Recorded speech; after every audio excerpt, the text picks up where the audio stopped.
Master of one or jack of all trades? Specialist versus generalist? Who is really better suited to build a successful online business? I bet you've heard that it pays to be an expert, to be a specialist instead of being a mile wide and an inch deep. Parents love to tell their kids. Today, I want to challenge this belief. As a matter of fact, I argue as founder and CEO that being a specialist is pretty much the worst thing you can be, especially if you want to be successful in the long run. Unfortunately, there are drawbacks to being a generalist as well. But luckily, there is a third option, and we're going to discuss it right after we compare the advantages and disadvantages of specialists versus generalists. So let's go. Hey, if we're just meeting, my name is Tobias Hens. I'm a former IT department head, founder of declarativeforge.com, and today I'm going to destroy the belief that you have to be a specialist to get a good job, to make money, or build a successful online business. But first, let's compare the pros and cons of specialists versus generalists. And let's do it as objectively as we can. Now, the advantage of specialists is that they have a deep and focused understanding usually of their field, which means they're often authorities in a certain topic. And because of their expertise, they're highly credible, influential, and recognized people, at least within the niche they're working in. So if we think about fields like medicine, law, or engineering, like this niche expertise can lead to higher salaries as well. I actually have a PhD degree in geosciences. So if I wanted to work in that field, it's reasonable to assume that I can ask for a higher salary than someone with just a bachelor degree. Simply because as a PhD, I have 10 plus years of training and expertise versus a bachelor might only have 3 years. And it's assumed that I have more specialized knowledge in a very narrow field.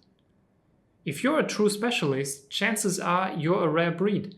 So when a company or a client needs that exact skill, you become really invaluable. And last but not least, specialists have a well-defined career path laid out for them. So as a lawyer, you might eventually make partner. In medicine, you could probably go from pre-med to med school and residency and then become an attending physician. Objectively speaking, this doesn't sound all that bad now, does it?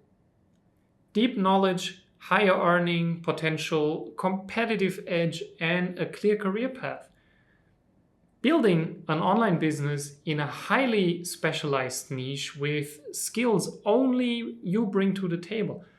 I think that sounds pretty good, right? Well, let's look at generalists before we judge that. So generalists can shift across roles or even industries more easily because they have a broader knowledge base overall. They can connect ideas across disciplines, which can lead to creative or strategic problem solving. When we look at leadership positions, generalists are usually favored here because they tend to understand multiple perspectives and can then coordinate across teams more easily.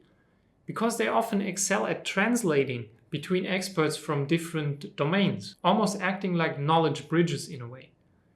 And if we put all of this together, we get individuals who can pivot more easily when a certain specialization becomes obsolete, especially in fast-changing fields like we see today.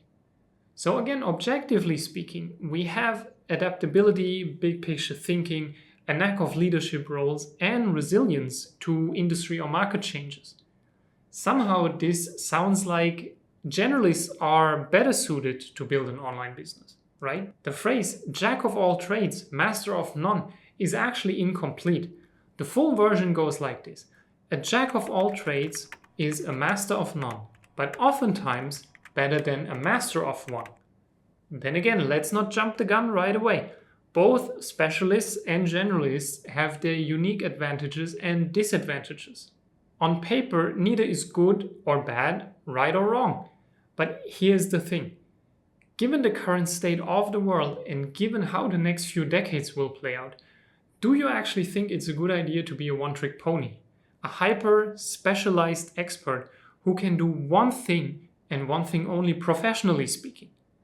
I bet many software engineers thought so before AI came along.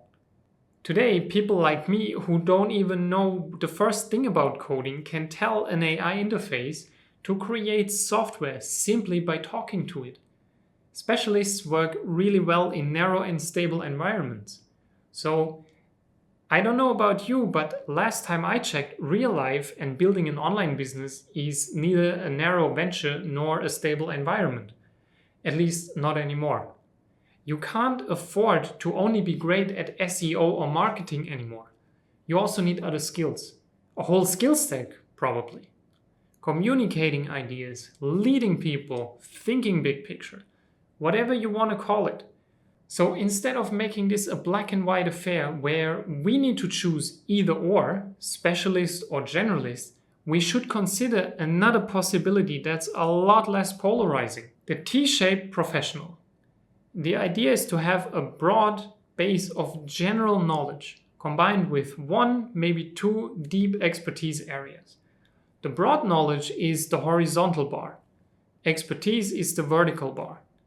And this allows for flexibility and authority. We really have no idea how the digital landscape is going to look like in 5 or 10 years from now. It might just be peachy, or AI is going full on Skynet and Judgment Day on our ass. Who knows? But it's reasonable to assume, though, that it's going to be fast-paced, disruptive, and increasingly unstable. Which means as business operators, we need to be able to adjust to market changes and be able to repackage our expertise in different ways, again and again. So if you're ready to level up your online business skills, click or tap the screen now to watch the next video where I talk about starting an online business from scratch with a 6-step framework. Also, consider subscribing and give this video a like. Thank you, and I see you in the next one.